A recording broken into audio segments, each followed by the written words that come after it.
chat with Nicholas. He'll listen to you, then he'll laugh, and then he'll cry with you.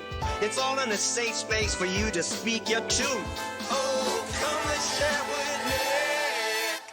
Hi, everyone. We've got an exciting guest with us today, Kim Rozdeba, and he is an author, a brand guru. He's worked with Fortune 500 companies around the world, worked with millions of dollars in advertising. But tonight we're going to be focusing on his book, which talks about branding queens. And I'm very excited about hearing a little bit about your history, but also some of the fascinating characters in your book, Kim. So welcome. Thank you, Nicholas. I enjoy being here. I first ask, where in the world are you?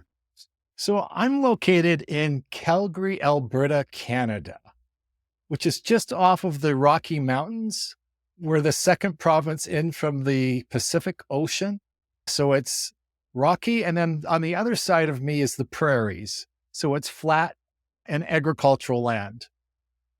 Is there much snow in the winter for you folks? Oh, yes. We have temperatures ranging from plus 30 to minus 30. We've just come out of summer here in Norway. So we had a nice 25 to 27 degrees, but it's starting to cool down now. And I'm looking forward to skiing and doing some cross-country skiing. So that's a favorite pastime of mine.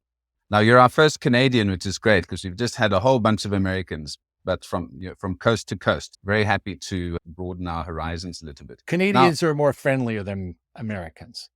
I'm told so. So we'll see as the interview continues how true that is. So Kim, let's just go a little bit into your background. So who are you? What's your educational background? How did you get to work on large campaigns, large advertising budgets, and on Fortune 500 companies? Let me start. Before I actually went into university, I took a year off and traveled throughout Europe. I'm probably going to age myself because I was traveling on $10 a day. It's impossible today. I think you can't even do an hour for $10 today. But from that, I actually came back with an understanding of really wanting to understand people. So I went to university. I took a business degree. Economics was really the foundation when I was going to university. Now there's more marketing, more communication roles and opportunities for education. But when I was going, it was economics was sort of the foundation that I took. And then I went from there into sales. I worked for a company, a petroleum company. I looked after 10 retail gasoline stations. It was a large Canadian retail company. And from there, I actually started understanding marketing. And I was in marketing for a number of years. I really enjoyed it. But what I really liked was strategy. And so I always sat in, rooms and meetings with the advertising agency and going, they're doing some really incredible things. They have to think all the different elements and they're the connection to the customer. So I jumped ship and went to an advertising agency. And I was in advertising for about 15 years. And then I decided that I needed to go back to the client side because I was getting tired of just taking orders and, filling in all the gaps, all the deficiencies of my clients.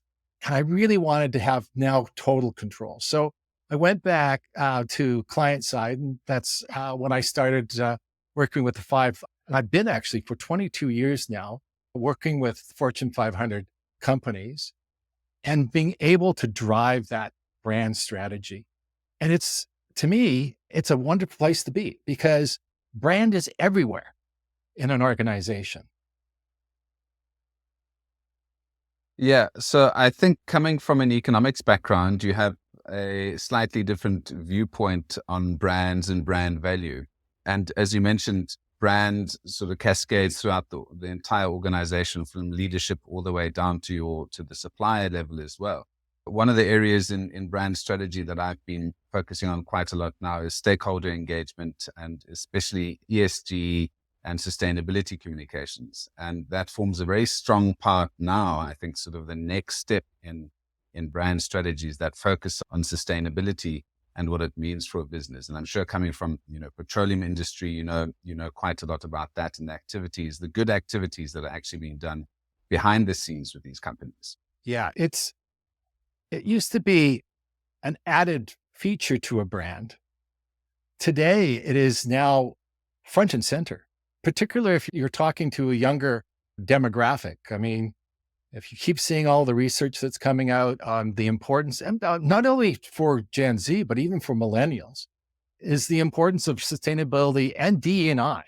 So all of this is a combination of a caring brand and a brand that is purposeful. So these are words that, when I started, we never used. We never used this. We talked about benefits, we talked about attributes, we talked about emotional, attraction and, the cool factors and coolness. But we never talked about, sustainability and DE&I, purpose. Yeah. And I think, as you mentioned, there's this very interesting factor of both millennials and Gen Z and various different target markets taking sustainability seriously. I mean, I've got 2 young boys and we buy shoes every 2 months, basically.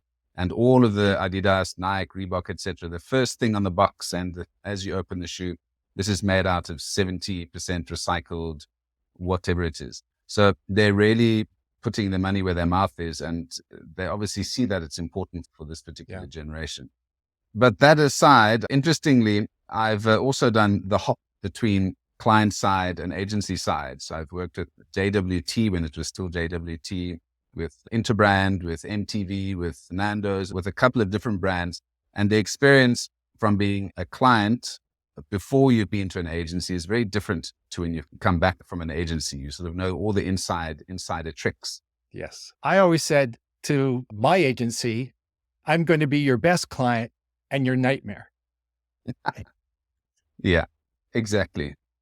Kim, let's talk about this book of yours, Branding Queens. I see it's a finalist for the 2022 Forward Indies Book of the Year Awards and a semi-finalist for the 2022 Book Life Prize in Nonfiction. So hopefully you're going to get a couple more awards over the next year or two. But maybe talk to me about what spurred you on to write this book, and particularly about Branding Queens. Okay. So it's about 20 entrepreneurial women who built epic brands. And it started off when I live in a country that's bilingual, but I really, unfortunately, only know English. And there was a day I discovered that Veuve Clicquot, the champagne, and Veuve, I didn't understand what it was. It just sounded really good until somebody told me it was Widow. And I go, Widow Clicquot is on a champagne bottle as a brand. And I go, why? And so that started my pursuit, is to say, first of all, I didn't know Clicquot was a brand that was built by a woman back in 1810, is one of the largest champagne brands in the world. And so I started pursuing and understanding, how did this happen? And then I'm not going to tell you why the Widow is on the brand. You're going to have to read the book. Yeah. But the next question was, are there other women out there that have built iconic brands that I'm not aware of? And that was my pursuit. It took me 3 years. I started it actually as a blog. I thought, I was going to write a blog about Veuve Clicquot.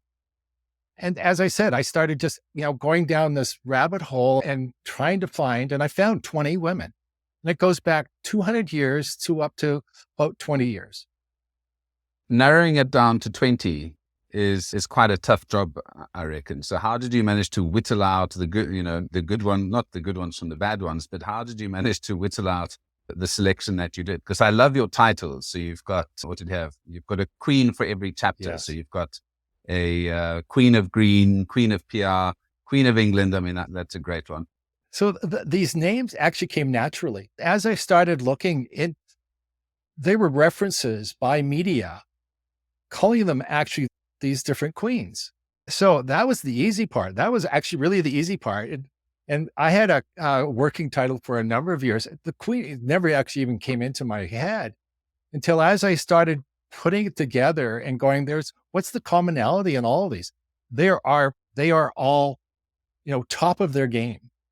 And that's one of I don't know if it's a secret, but it's one of their attributes that they all have is they are top of their game of what they're, and again, some of them defined the game. In a lot of cases, they defined it. The thing that was interesting about all of these women was that they started off with absolutely no idea what they were actually trying to achieve. One of the common elements was that they all cared.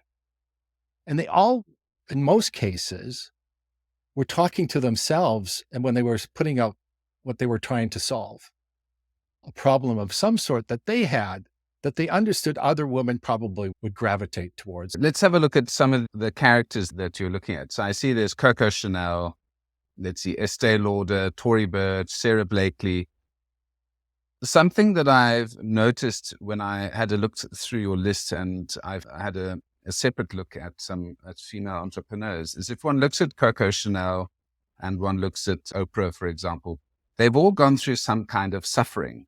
And it seems that suffering has helped, spur on their careers as well. These weren't necessarily pampered women who just had everything landed on their lap. And there's been this struggle story for all of them, not being trusted or not being given opportunities, not having the financial wherewithal or having personal tragedy as well.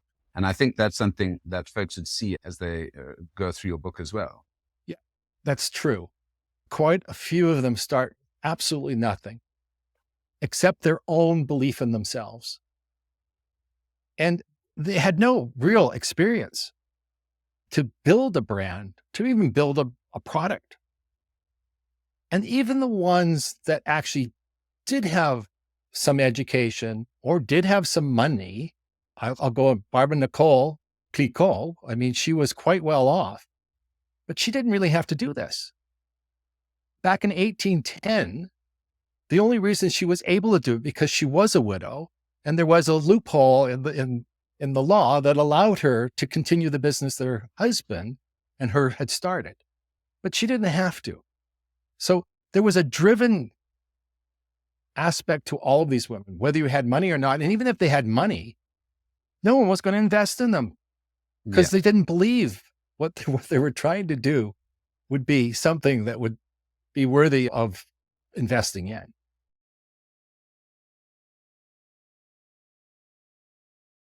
So they had to believe in themselves. They had to take risks. And in many cases, they didn't even realize they were taking risks. And the other aspect to it that I think we could all learn from is they had to learn everything. So they were an open mind.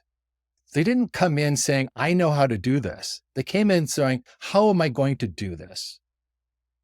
So they collected people around them that helped them. Were they easy people to work with? I think it would be a challenge to work with many of them. They're perfectionists. And if you work with a perfectionist, it's really hard because the expectations of you is really high. So they have loyal. What's really interesting is, and you hear some stories of, working with Oprah, Martha Stewart, I've heard stories of, people going, she's very difficult to work with. Yeah, because their expectations are extremely high. But they have extremely loyal people that understand the vision.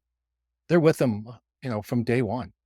So I don't want to make this an episode about Veuve Clicquot, but I've got, one of my favorite sayings is from Madame Clicquot, which is, when is the best time to drink champagne?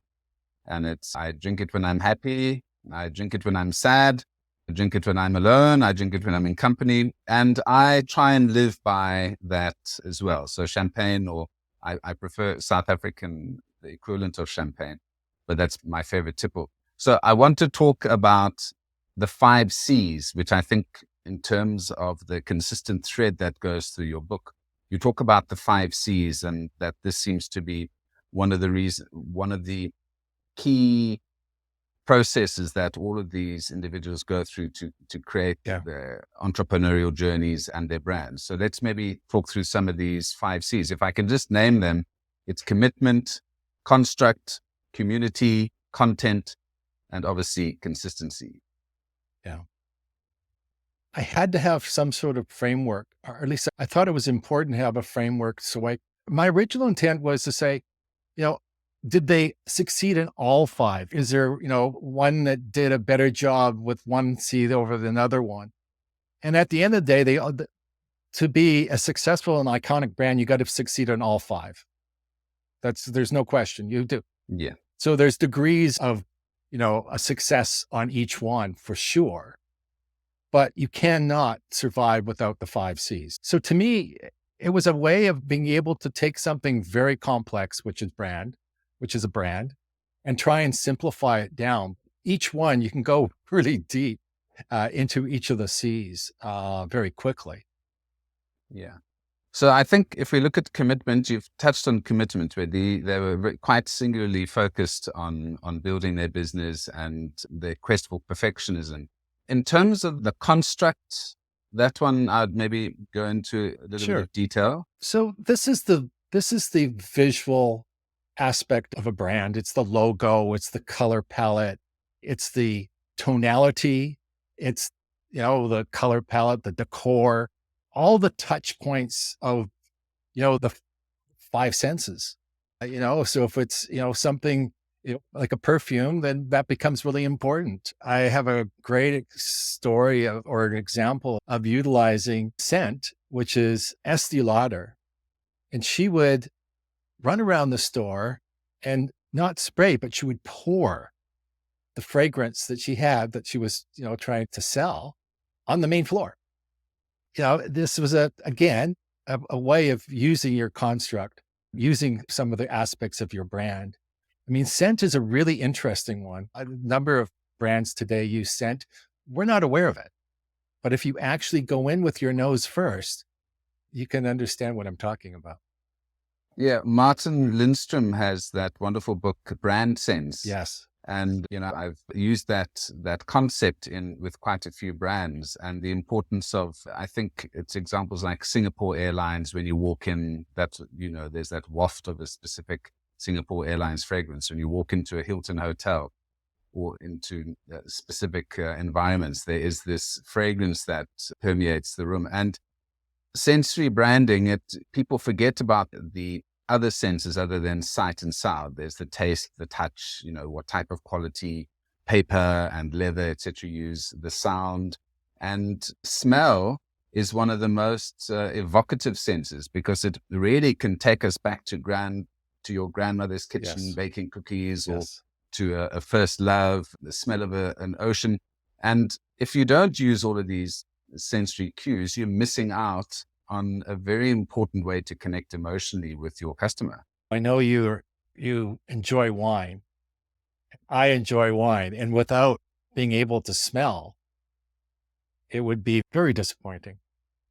Absolutely. Unfortunately, I got COVID and I lost my sense of smell completely. Oh. So it is absolutely gone. So now I just have to drink more wine to get the flavors slightly deeper at the back of my throat. Community is another aspect, and you spoke about how these entrepreneurs build supporters around them.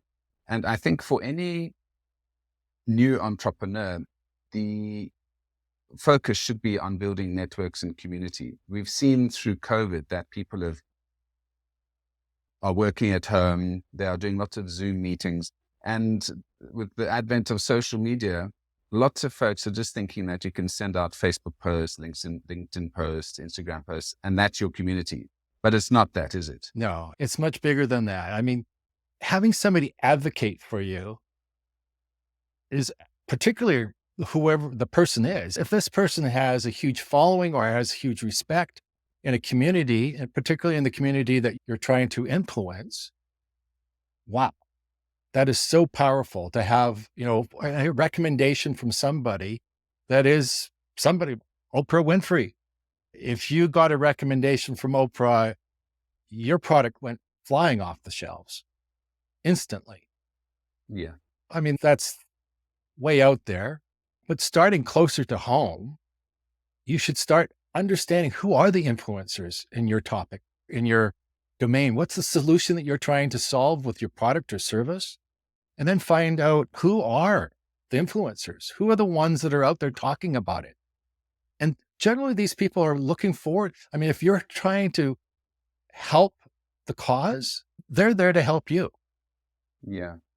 What I have noticed as well, when you see these outliers like Coco Chanel and the likes of Oprah, is that they don't operate in a vacuum. They didn't become great by themselves. And the same thing as in World War II, where you had this collection of amazing leaders all at the same time. They sort of grew up together in the same milieu and in the same circles and groups.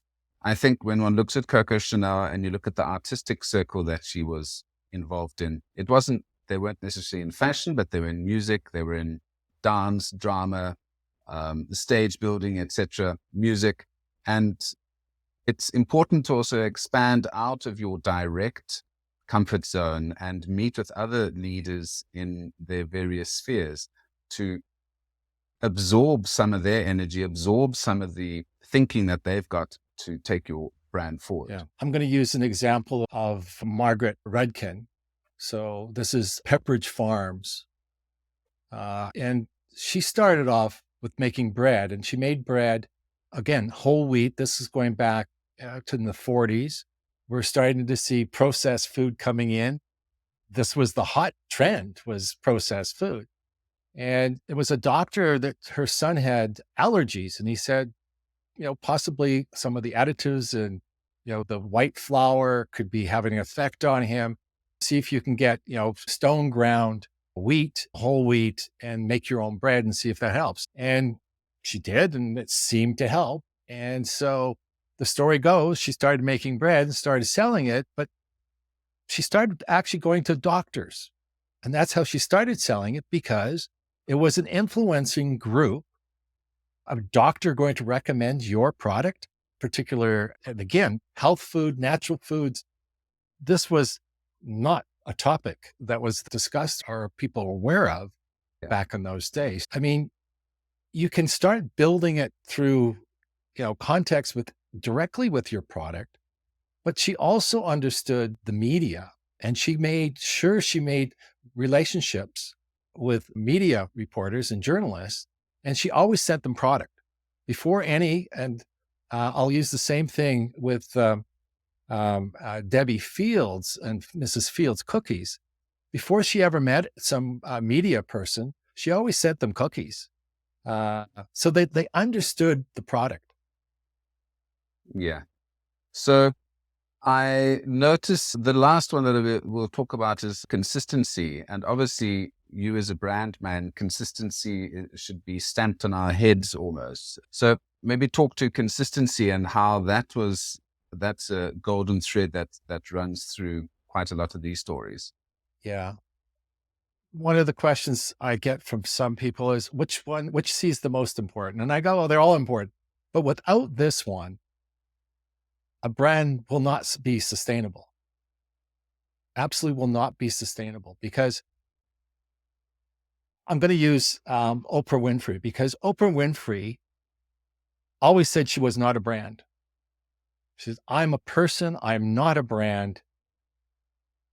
Until one day she discovered that what's important for a brand is consistency. And she goes, I am consistent. I'm consistent all the time. That's what I deliver, is consistency. And so she actually admitted that she's a brand because she is so consistent in what she delivers. But to do that as a person, that's easy, because you're quality control every day. You do that with a big organization that's global. How do you do that? How does Starbucks deliver the same product anywhere you are in the world? There has to be a whole bunch of stuff behind it. Everything from your supplier network, of them understanding exactly what they have to deliver to you when and where, to how your employees have to react and act every day and producing that product consistently. And then all that other, and this, infrastructure that's around it, all the governance that's around it. And we're full of data today. I mean, there's no problem with data. Now it's, what do you do with it? And, what's the most important element to this to make sure that you are consistent? Also ahead of the game, because things keep changing. Your clients, your customers, I mean, you brought up ESG. I mean, ESG was not a topic 5 years ago, 8 years ago. So we have to shift, right? And how does a company stay, how does a brand stay ahead of all of this? So consistency, I think, is really probably the most important C of all of them. But you bring up an interesting point there in terms of consistency doesn't necessarily mean staying static or staying rock-like. If we look at Madonna, if we look at, you made the example of Martha Stewart. I mean, she's had a bit of a renaissance as well. And a lot of these brands that you've looked at or entrepreneurs that you've looked at have had to adapt through time. And I think that's quite a difficult process because you want consistency. And this is where brand stretch comes in. How much of your personality allows you to stretch into new areas or move with the times? Yeah. And that really starts with your vision. Because if your vision is really narrow, in a lot of cases, when a brand does start, it is very narrow. If you put tire in your name, you're a tire company, but you eventually become, that's not enough. You want to do mufflers, you want to do other things. So you're going to have to make sure that, rebalance the brand. And I've seen this, right? You've seen this with a lot of different brands that are out there where they take off, a descriptor as well. But understanding that vision becomes really important because your vision's got to be much bigger than just a perfume. I mean, Elizabeth Arden, I loved her positioning was, what I sell is hope. That you can take a number of different ways in developing that brand. And so it can evolve. Same thing you could look at Apple. It started off as a computer, as a product. So you got to have the big vision and then allows you to move within there, because if that's what people understand you're trying to do, then the products themselves can change. Absolutely. I think your bringing vision back to the forefront is very important, and it gives you that flexibility. So talking about this is a product giving hope does allow you to stretch and maintain your relevance over time. To my grandmother's mother, teachers, mother-in-law, sister, wife, and daughters, I see you put a very lovely dedication there. How important, it's a stupid question, I know, but how important or what lessons have you learned from you talk about your grandmothers, which is lovely, your grandmothers, mothers, teachers, etc. How have they sort of shaped you, or how important have they been in you writing this book? So these are all the women that I learned from. My mother was an Avon salesperson. So Mary Kay is one of the women in there that had a team of women selling Mary Kay products, cosmetics. Avon was a competitor out there. And I remember my mother and my sister and I we were 6, 7, and she would be delivering her products. And this was her first real job. Like, she was making money. Outside that, she was at home all the time. And I remember sort of seeing her, how proud she was and being able to go in, she'd dress up. We'd be in the car because there was no, babysitters. So we were in the car entertaining ourselves as she would go in and drop off her products. I remember that. I remember her, how she felt that she was now contributing to the family. That's an important memory that I have of her. And since then, she went on to become a credit manager. She went on in business successfully. She worked with my father and their own business. She was part owner of this business. And so that's one of the people that influenced me. In school, same thing. Most of my teachers were women. And again, I have some fond memories of an environment that is not necessarily very positive in developing women in a business environment.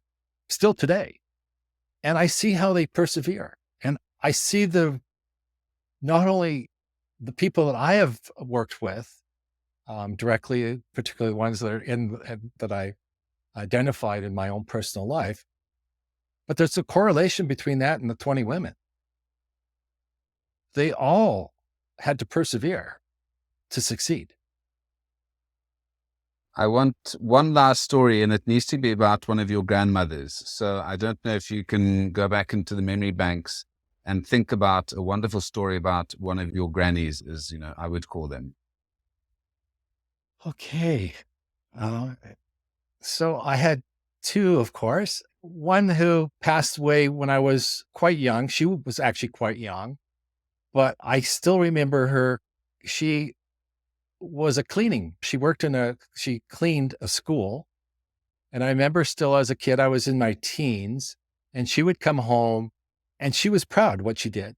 I look back and go, oh, she was a cleaning person. But that's not how she saw herself. She saw herself at a school. I wish probably she had more education herself, but she was there to make the place livable and to help. And so when she looked at the big picture, she looked at the big picture that she's helping all of these kids get an education, that they're going to be in an environment that is clean, that will be conducive for education. She didn't look at it as that she was a cleaning person. No, she looked at it, and as I said, the big picture. So I take that, and it's helped me look at things in a bigger perspective than just a very isolated. For me, it's about celebrating not only the big entrepreneurs, the ones who have got their names in lights, but it's all of these wonderful women who have helped us develop into the men that we are, because I think they do help us become men.